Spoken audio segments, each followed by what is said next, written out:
Udah, oke. Shalom, selamat jumpa Bapak Ibu sekalian. Kembali kita berjumpa di malam yang kedua, di mana kita melakukan perenungan menjelang Jumat Agung ini. Kita bersyukur kita semuanya dalam keadaan baik-baik dan dalam keadaan sehat-sehat. Saya percaya juga jemaat sekalian dan rekan-rekan yang menyaksikan live ini juga dalam keadaan sehat-sehat dan dalam keadaan baik-baik. Saya percaya kita sekarang sedang fokus kepada perenungan kita akan Jumat Agung yang akan segera kita lakukan beberapa waktu yang akan datang, Bapak Ibu sekalian. Kemarin kita sudah merenungkan firman Tuhan mulai dari Yesus memberitahukan kepada murid-muridnya rencana penderitaannya, dan dia juga melakukan perjamuan terakhir bersama-sama dengan murid-muridnya. Sebuah perjamuan yang mengharu biru oleh karena Yesus menyampaikan kepada murid-muridnya hal-hal yang sangat mendasar pada saat itu, di mana tadi malam saya mengungkapkan kepada kita apa yang dikatakan Yesus seperti yang terdapat dalam Lukas pasal 22 ayatnya yang ke-18. Dia berkata, mulai sekarang aku tidak akan minum lagi hasil pokok anggur sampai kerajaan Allah telah datang. Itu dia sampaikan kepada murid-muridnya untuk mengatakan kepada murid-muridnya bahwa itulah perjamuan terakhir antara dia dan murid-muridnya. Lalu sesudah itu dia juga mengatakan bahwa roti yang dipecah-pecahkan dan diberikannya kepada mereka adalah tubuhnya, dan anggur yang diberikannya adalah cawan perjanjian baru yang dimeteraikan oleh darahnya. Lalu sesudah itu dia juga mengatakan kepada murid-muridnya, siapakah yang akan menyerahkan dia, yaitu orang tersebut ada di tengah-tengah bersama-sama dengan mereka pada saat itu, tetapi Yesus sama sekali tidak menunjukkan kemarahan dan kebencian kepada Yudas Iskariot. Dan selanjutnya mereka melakukan perjamuan malam yang terakhir pada saat itu, di mana itu adalah perjamuan yang terakhir antara Yesus dan murid-muridnya. Nah, Bapak Ibu sekalian, sekarang kita akan lanjutkan kisah selanjutnya setelah perjamuan malam itu. Menarik, Injil Lukas mencatat bahwa ternyata setelah selesai perjamuan malam itu ada percakapan yang seru antara murid-muridnya, dan rupanya percakapan itu adalah mereka sedang mempersoalkan siapakah di antara mereka yang terbesar. Lalu kemudian percakapan itu menimbulkan debat yang sangat keras antara mereka, sehingga perdebatan mereka itu sampai di telinga Yesus, sehingga Yesus mengingatkan mereka bahwa sebagai murid-murid Tuhan tidak seharusnya mereka berbuat demikian. Itu sebabnya Yesus berkata kepada mereka dalam Injil Lukas pasalnya yang ke-22 ayatnya yang ke-25, dia berkata, raja bangsa-bangsa memerintah rakyat dan orang-orangnya dengan menjalankan kuasa atas mereka. Tetapi dia katakan, tetapi tidaklah demikian di antara kamu. Siapa yang ingin menjadi terbesar di antara kamu, hendaklah ia menjadi pelayanmu. Rupanya Bapak Ibu sekalian, percakapan ini dilakukannya setelah mereka selesai melakukan perjamuan malam dan hendak berangkat menuju Taman Getsemani, di mana mereka biasanya berdoa bersama-sama di sana, supaya dengan demikian mereka mendapatkan kekuatan. Dan terjadi percakapan-percakapan yang luar biasa dalam perjalanan dari ruang atas atau upper room sampai dengan Taman Getsemani, tempat di mana mereka berdoa pada saat itu, bahwa selain percakapan mereka mengenai siapa yang terbesar di antara mereka, tapi rupanya juga Yesus juga melakukan percakapan yang intens khusus dengan Petrus, salah satu murid Yesus yang cukup spontan, yang cukup militan pada saat itu. Dia secara khusus berkata kepada Petrus di tengah-tengah percakapan itu, dia berkata, malam ini kamu semua akan tergoncang imanmu, karena ada tertulis, aku akan memukul gembala dan domba-domba itu akan tercerai-berai. Rupanya ketika pernyataan itu disampaikan Yesus kepada Petrus, maka itu memancing Petrus untuk memberikan jawaban. Dia bilang, guru, sekalipun aku harus masuk penjara dan mati bersama-sama dengan engkau, aku tidak akan menyangkal engkau. Saya membayangkan pada saat itu, Yesus menoleh kepada Petrus dan dia berkata, Petrus, sebelum ayam berkokok 2 kali malam ini, engkau sudah menyangkal aku 3 kali. Mungkin kata-kata Yesus ini memancing Petrus untuk bereaksi lebih lagi. Dia berkata, guru, sekalipun aku harus mati karena engkau, aku tetap tidak akan menyangkal engkau. Bapak Ibu sekalian, kalau kita baca ayat ini sampai di sini, mungkin kita berkata bahwa Petrus ini adalah seorang yang sangat kuat dalam iman. Petrus ini adalah orang yang sangat kuat dalam pendirian. Petrus ini adalah seorang yang sangat kuat dalam pengiringannya kepada Tuhan. Tetapi kalau kita telusuri jejak mereka kemudian, ternyata tidaklah demikian. Alkitab dengan sangat jelas menceritakan dalam kisah-kisah selanjutnya nanti akan kita baca. Setelah Yesus ditangkap di Taman Getsemani, dianiaya, dibawa ke rumahnya imam besar Kayafas, seperti yang saya sudah sampaikan tadi malam. Apa yang terjadi? Alkitab mengatakan Petrus dan murid-murid semuanya mengikuti Yesus. Tetapi Alkitab bilang mereka tidak mengikutinya dari dekat. Mereka mengikutinya dari jauh. Kenapa mereka mengikutinya dari jauh? Ya kemungkinan besar mereka juga takut terhadap orang banyak yang sudah menangkap dan menganiaya Yesus itu. Kemungkinan besar mereka tidak ingin menunjukkan jati diri mereka sebagai murid-murid dan sebagai pengiring-pengiring Yesus. Tetapi rupanya ada orang yang memperhatikan dan mengamat-amati mereka sedari tadi ketika mereka ada di sekitar kompleks rumah imam besar Kayafas itu. Dan orang tersebut adalah hamba perempuan imam besar. Saat itu di satu sisi Yesus sedang dianiaya, Yesus sedang dicambuk, Yesus sedang dipukul oleh orang-orang, oleh para algojo dari imam besar dan imam-imam kepala itu. Sisi yang lain, murid-muridnya menyaksikan semua prosesi itu tanpa menunjukkan reaksi apa-apa.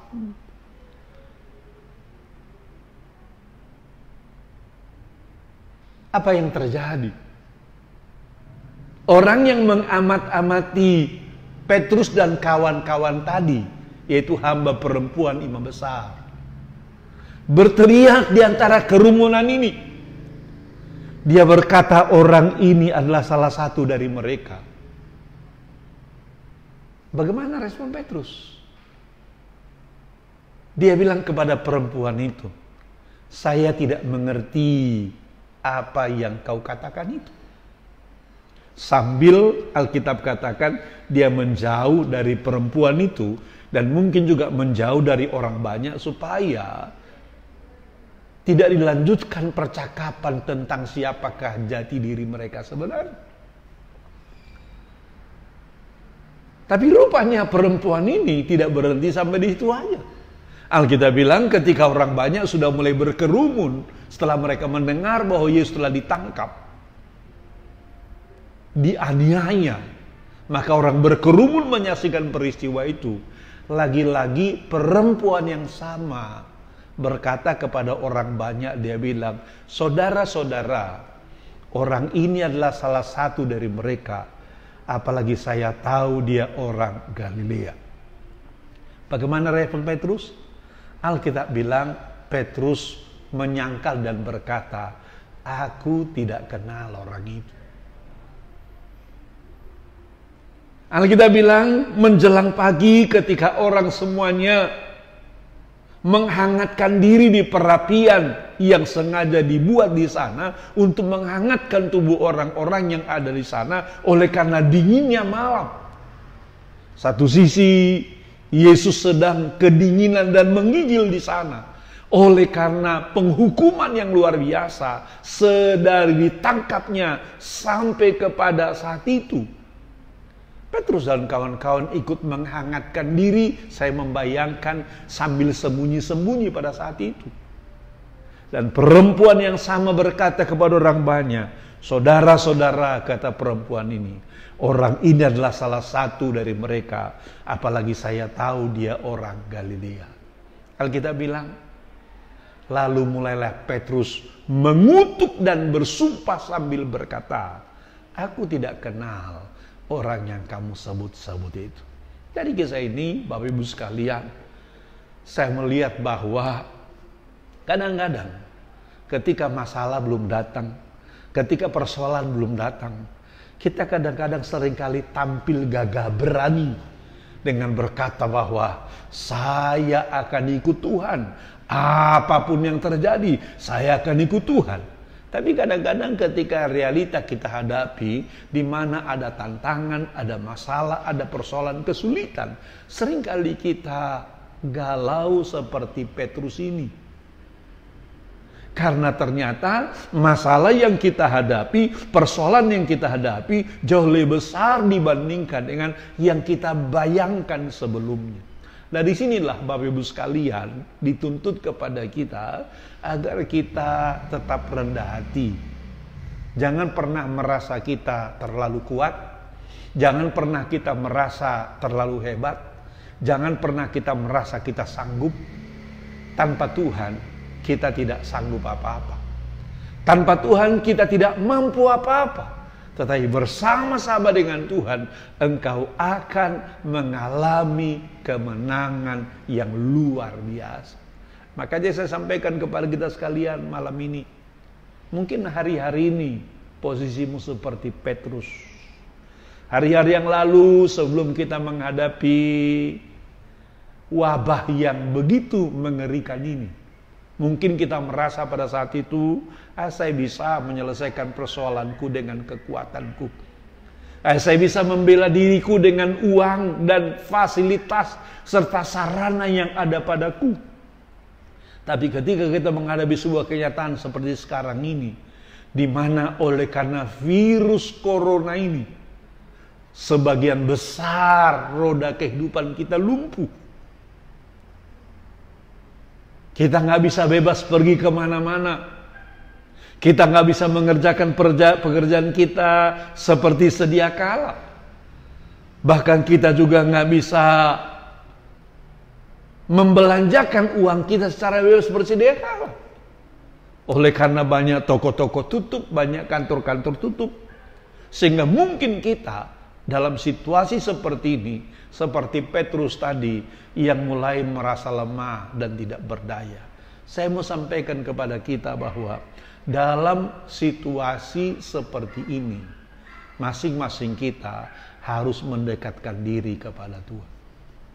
Harus minta kekuatan Tuhan yang dicurahkan bagi setiap kita. Sehingga sehingga kita kuat melewati tantangan-tantangan kehidupan ini, sehingga engkau menjadi orang Kristen yang berkemenangan. Itu hal yang pertama yang saya lihat dalam kisah menjelang Jumat Agung ini, Bapak Ibu sekalian. Lalu yang berikutnya kata firman Tuhan, setelah mereka berjalan dari ruang atas ke Taman Getsemani, maka mulailah mereka berdoa di sana seperti biasa mereka berdoa bersama-sama. Alkitab katakan setelah mereka sampai di Taman Getsemani di kaki dari Bukit Zaitun itu. Yesus kemudian menyuruh murid-muridnya dalam Lukas pasal 22 ayat yang ke-40. Dia berkata, berdoalah supaya kamu jangan jatuh ke dalam pencobaan. Dia berkata, berdoalah supaya kamu jangan jatuh ke dalam pencobaan. Lalu setelah mereka mengatakan demikian, Alkitab katakan Yesus pun menjauhkan diri dari murid-muridnya seperempat batu jauhnya. Lalu kemudian dia berdoa seorang diri di sana. Dalam Alkitab dicatat dengan betul, dengan detail, bagaimanakah jeritan hati Tuhan dalam doa-doanya di Taman Getsemani itu. Seperti saya sudah katakan tadi malam, sebagai Tuhan yang Maha Tahu, Yesus tahu persis bagaimanakah jalan sengsara yang akan dia jalani. Dia bisa melihat dengan jelas bagaimana sebentar salah satu muridnya akan mengkhianati dia.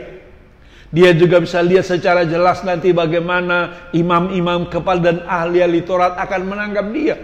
Dan dia juga bisa melihat dengan jelas bagaimana nanti dia akan dianiaya dan diputuskan hukuman mati.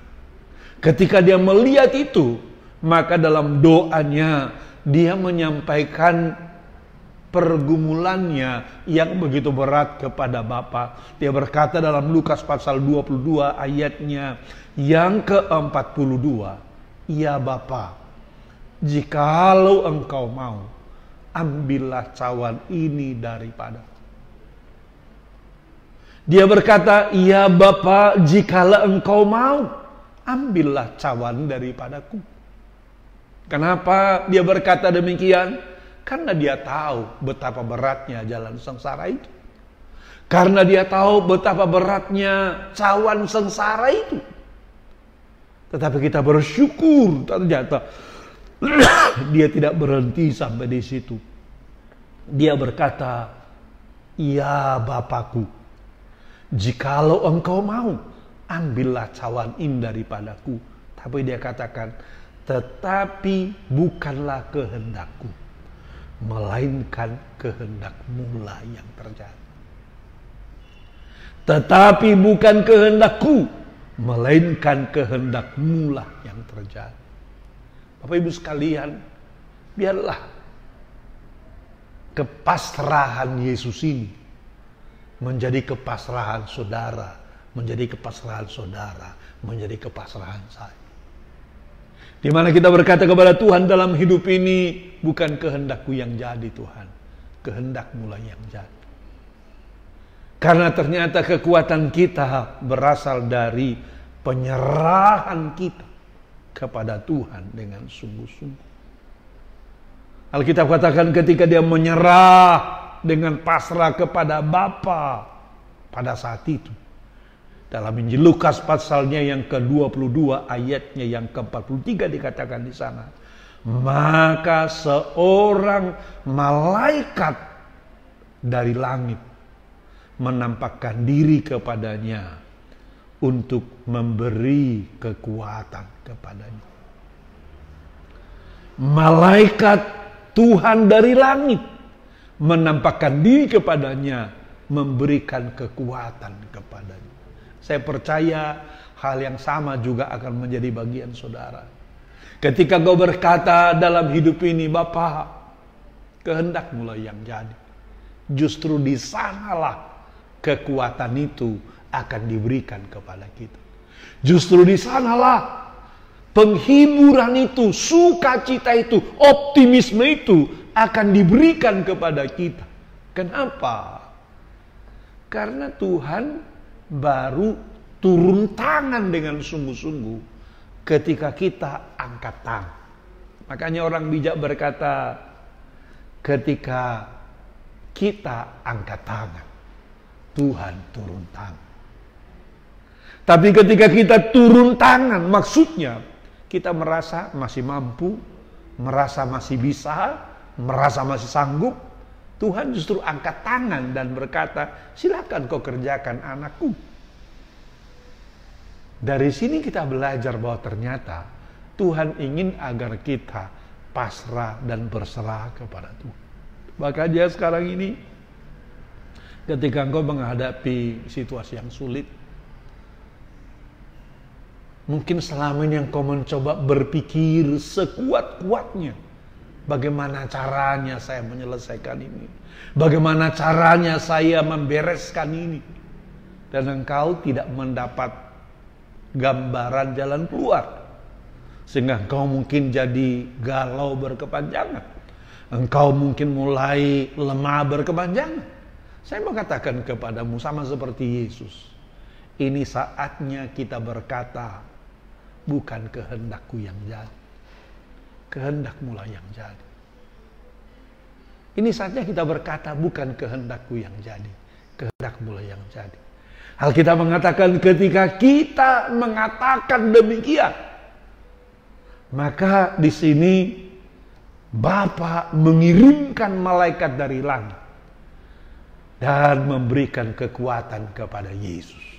Hal yang sama juga, Bapa akan memberikan Roh Kudus-Nya, memberikan kekuatan kepada saudara, memberikan kemampuan bagi setiap kita, sehingga kita sekalian akan betul-betul mengalami kemenangan dan mujizat Tuhan.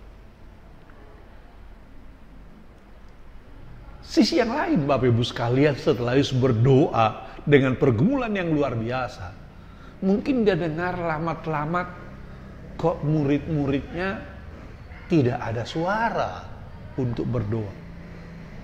Maka dia bangkit dari doanya dan melihat murid-muridnya. Ternyata murid-muridnya tidak sedang berdoa. Melainkan Alkitab mengatakan di sana dalam ayat 45, lalu ia bangkit dari doanya dan kembali kepada murid-muridnya.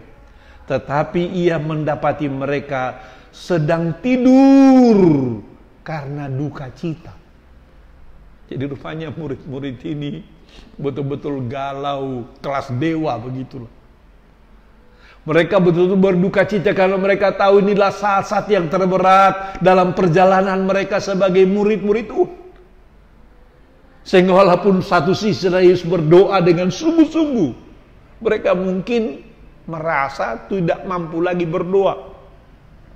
Sehingga kita mengatakan di sini mereka tidur semuanya dalam duka cita.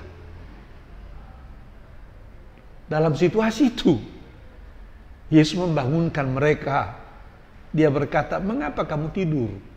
Bangunlah dan berdoalah supaya kamu jangan jatuh ke dalam pencobaan. Alkitab bilang selanjutnya, setelah itu tiba-tiba datanglah rombongan orang-orang yang dipimpin oleh Yudas itu. Mereka datang dengan imam besar dan ahli Taurat tadi, dipimpin oleh Yudas, untuk menangkap Yesus itu.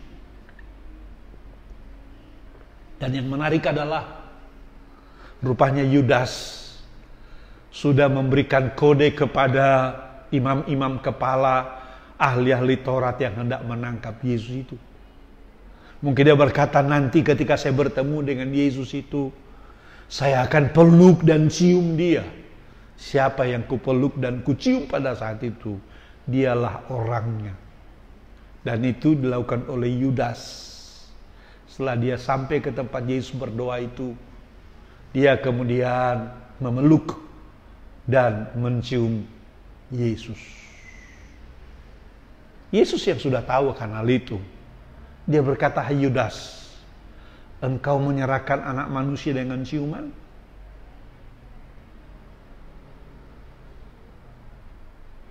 Murid-muridnya melihat dan bereaksi dengan keras. Murid-muridnya berkata, Tuhan, apakah kami akan serang mereka? Dan pada saat itu Petrus betul-betul memang menunjukkan bahwa dia melakukan apa yang dia janjikan tadi. Bahwa dia akan melakukan pembelaannya kepada Yesus. Alkitab bilang, dia mengambil pedangnya dan menebas telinga salah seorang hamba imam besar. dan sampai putus telinga kanannya. Tetapi Yesus berkata kepada Petrus, "Petrus, sarungkan pedangmu itu. Karena orang yang mengandalkan pedang akan mati oleh karena pedang." Petrus, sarungkan pedangmu itu. Karena orang yang mengandalkan pedang akan mati oleh pedang. Itu dikatakan kepada Petrus. Tapi sisi yang lain, dia berkata kepada imam-imam kepala dan ahli-ahli Taurat yang datang dipimpin oleh Yudas tadi. Yesus berkata kepada imam-imam kepala dan ahli-ahli Taurat serta pengawal bait Allah, "Apakah engkau pikir aku ini penyamuk? Kamu datang menangkap aku lengkap dengan pedang dan pentung." Dia berkata, "Padahal setiap hari aku ada di tengah-tengah kamu dalam bait Allah. Dan kamu tidak menangkap aku." Tapi dia bilang, "Tetapi inilah saat kamu. Dan inilah kuasa kegelapan itu." Lalu mereka pun menangkap Yesus dan membawanya ke rumah imam besar Kayafas. Di sana dikatakan Alkitab, Yesus dianiaya. Yesus digebukin.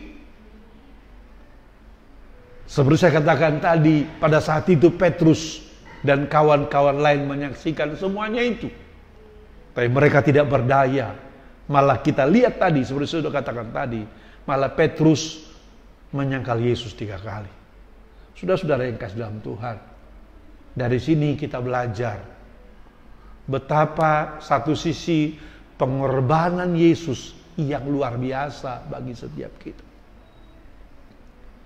Dia menyerahkan sepenuhnya kepada kehendak Bapa. Kenapa? Karena dia tahu penderitaannya adalah dalam rangka keselamatan saudara, keselamatan saya dan keselamatan kita. Karena itu menjelang Jumat Agung ini, mari kita terus hayati pengorbanan Kristus itu. Mari terus kita hayati kasih Tuhan kepada kita. Jangan kita lewatkan momen Jumat Agung ini secara biasa-biasa. Apalagi momen Jumat Agung sekarang ini sangat berbeda dengan Jumat-Jumat Agung pada tahun-tahun sebelumnya. Yang mungkin barangkali hanya ini Jumat Agung di mana kita nggak bisa rayakan bersama-sama. Kita harus rayakan di rumah masing-masing. Oleh karena hama virus corona ini yang membuat kita tidak bisa berjumpa satu sama lain, tidak bisa datang beribadah ke gereja. Ini harus kita rayakan di rumah kita masing-masing. Tapi kita masih bersyukur Tuhan telah memberikan teknologi sehingga kita secara online dapat mengikuti ibadah di rumah kita masing-masing.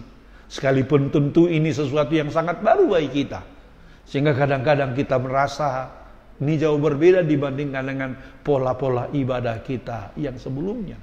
Tetapi tidak apa-apa. Yang penting apa yang masih bisa kita lakukan, mari kita lakukan. Mari kita hayati pengorbanannya. Mari kita hayati kasihnya. Mari kita hayati kebaikannya. Supaya dengan demikian kita betul-betul merasakan kasih Tuhan melalui Jumat Agung ini. Jadi saya berdoa rekan-rekan sekalian dan jemaat Tuhan dimanapun engkau berada, tetaplah kuat dalam Tuhan. Tetaplah kuat dalam Tuhan. Tuhan pasti akan berikan kekuatan kepada kita ketika kita seperti Yesus tadi berkata, bukan kehendakku yang jadi. Ketika kita berkata seperti tadi, bukan kehendakku yang jadi. Alkitab katakan tadi dalam Injil Lukas pasalnya yang ke-22 ayat 43 itu. Ketika Yesus berkata demikian, Bapa mengutus malaikatnya memberikan kekuatan kepada Yesus. Demikian juga kepadamu, kepadaku dan kepada kita. Dia akan berikan kekuatan kepada kita. Karena itu mari kita berdoa. Kita minta kekuatan dari Tuhan. Supaya Tuhan kuatkan engkau, kuatkan kita, hiburkan kita pada masa-masa yang sukar ini. Mari kita berdoa. Tuhan Yesus, kami datang kepada Tuhan malam ini. Kami sungguh menghayati pengorbanan-Mu yang luar biasa. Bahwa Engkau oleh karena kasih-Mu yang luar biasa, Kau rela berkorban buat kami. Kami juga sungguh-sungguh tahu bahwa Via Dolorosa, jalan salib, bukanlah hal yang mudah bagi Tuhan. Tapi Tuhan melaluinya oleh karena kasih-Mu yang luar biasa kepada kami. Biarlah kami juga menunjukkan kasih yang sama kepada Tuhan, supaya kami juga semuanya tetap kuat, tetap kokoh, sehingga kami menikmati berkat-berkat Tuhan yang luar biasa bagi setiap kami, orang-orang yang percaya kepada Tuhan. Haleluya. Tuhan Yesus memberkati kita sekalian. Shalom, selamat malam. Selamat berjumpa kembali besok malam pada waktu seperti ini, di mana kita akan melanjutkan perenungan kita untuk menyongsong Jumat Agung ini. Tuhan memberkati kita sekalian. Amin.